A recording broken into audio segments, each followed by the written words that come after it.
In this video, we will continue our investigation into alternating series. So recall an alternating series is a series of the form given here, where the terms of the series are alternating between being positive and negative. And the alternating series test tells us if we can rewrite our series in the form minus 1 to a power times bn, where the b sub n is a positive sequence whose limit is 0 and is decreasing, then the series will converge by the alternating series test. And once again, it's important to note that if the first bullet is not satisfied, that would be the limit as n goes to infinity of the b sub n is not 0. In this case, the alternating series test does not tell us anything. But what does tell us something is the test for divergence. So if that is true, then the series, the sum from n equals 1 to infinity minus 1 to the n b sub n diverges, and the reason it diverges is by the test for divergence. And then furthermore, we also have this estimation property. If we think of approximating our convergent alternating series with the nth partial sum, then the question becomes, how good of an approximation is this? Where E sub n stands for the error when approximating the sum with the nth partial sum. And that error is bounded above an absolute value by the next term in the sequence b sub n.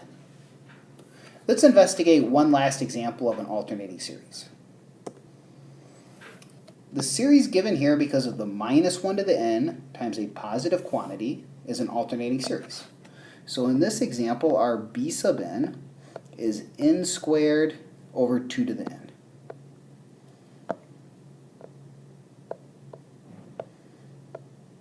So we need to check two things in this case. The first is, what is the limit as n approaches infinity of b sub n? And looking at the form of this sequence, n squared over 2 to the n, note that n squared goes to infinity and 2 to the n goes to infinity. So we would like to use L'Hopital's rule. However, in order to use L'Hopital's rule, we need to write down the limit of an associated function first. So this would be the limit as x approaches infinity of x squared over 2 to the x. Now x squared goes to infinity, 2 to the x goes to infinity, and we can now apply L'Hopital's rule. So we have the limit as x approaches infinity of 2x over natural log 2 to the x. 2x goes to infinity, natural log 2 to the x goes to infinity, and one more application of L'Hopital's rule gives us the limit as x approaches infinity of 2 over the natural log of 2 squared, 2 to the x, and the value of this limit is 0, as desired.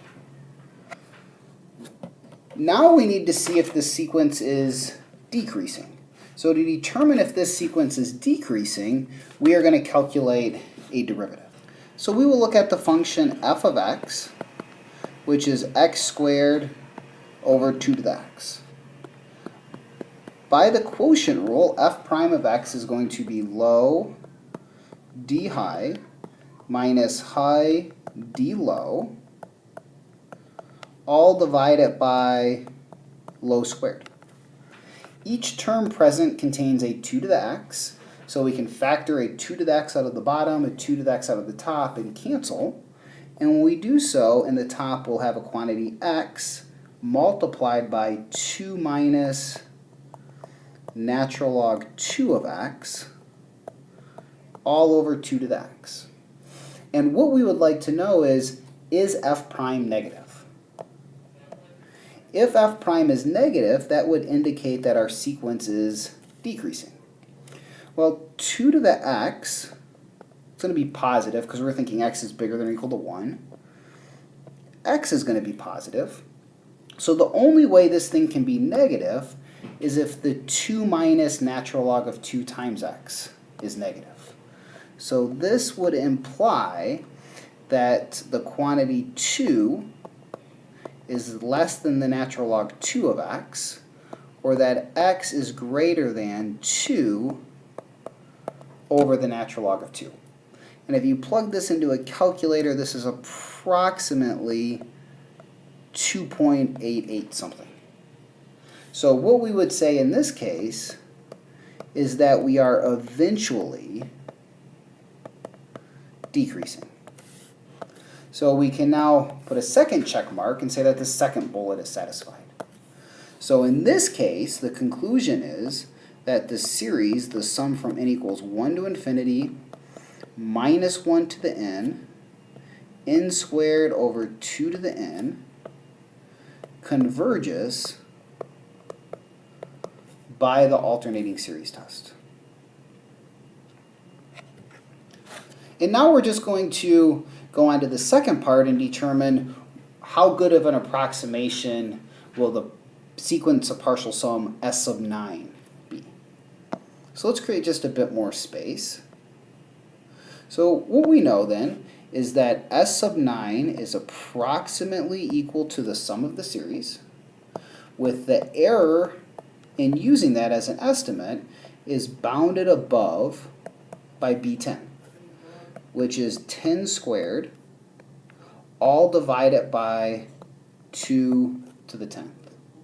And if you plug this into a calculator, this is approximately 0.097. So a fairly good approximation.